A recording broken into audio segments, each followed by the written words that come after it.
Hi అండి. అందరూ బాగున్నారా? మేము బాగున్నామండి. ఇవాళ మనం మెంతి కూరతో పప్పు ఎలా చేయాలనో చూడండి. ఇలా కొంచెం పప్పును వేయించుకోవాలి గోల్డ్ కలర్ వచ్చే వరకు. వేయించుకొని చేస్తే పప్పు బాగుంటుంది. వేయించుకొని కడగాలి. పప్పుని శుభ్రంగా కడుక్కొని ఇలా ఉడకబెట్టుకోవాలి. ఉడికేటప్పుడు మనకు తొందరగా కావాలంటే కొంచెం ఆయిల్ వేసుకోవాలి. పప్పులో ఉడికేటప్పుడు కొంచెం సాల్ట్ వేసుకోవాలి. కొంచెం పసుపు వేసుకోవాలి.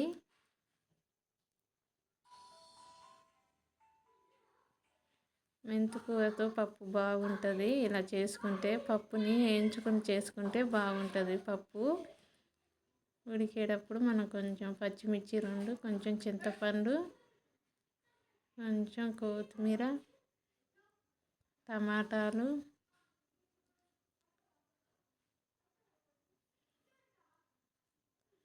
మంచిగా ఉడకబెట్టుకోవాలన్నీ. తర్వాత కొంచెం కరివేపాకు వేసుకుంటే స్మెల్ మంచిగా ఉంటుంది పప్పులో. కొంచెం ఆనియన్స్ వేసుకోవాలి. పప్పులో కొంచెం ఆనియన్ వేసుకుంటే బాగుంటుంది. ఉడికేటప్పుడు కొంచెం అల్లం పేస్ట్ వేసుకోవాలి. మెంతాకుతో పప్పు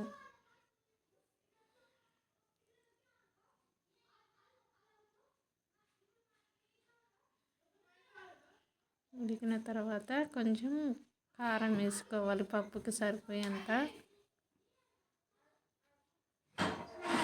పప్పు ఉడుకుతూ కొంచెం సాల్ట్ వేసుకోవాలి సరిపోయేంత. పక్కన స్టవ్ పెట్టుకొని తాలింపు వేసుకుందాం. 2 స్పూన్ల ఆయిల్ వేసుకుందాం.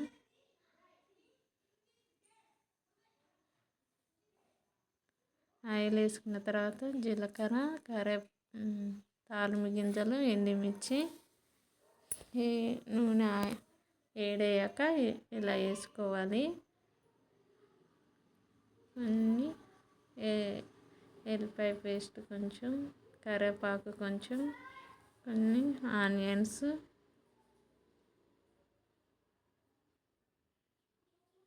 కొంచెం మగ్గాక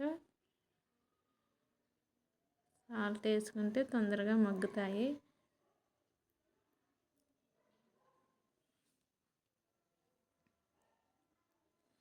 తాలింపు మగ్గుతున్నప్పుడు మనం ఇలా పప్పుని ఇలా చేసుకుందాం.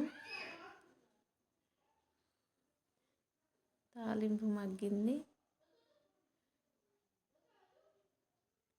ఇలా మగ్గితే పప్పుచారు బాగుంటుంది.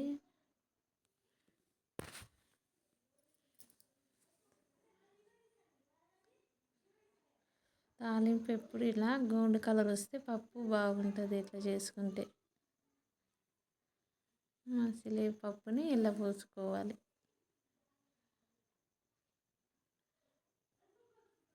తర్వాత కొంచెం కొత్తిమీర, పుదీనా వేసుకుంటే పప్పు బాగుంటుంది.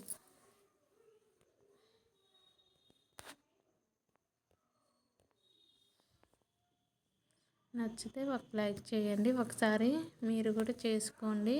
ఎలా వచ్చిందో కామెంట్లో చెప్పండి.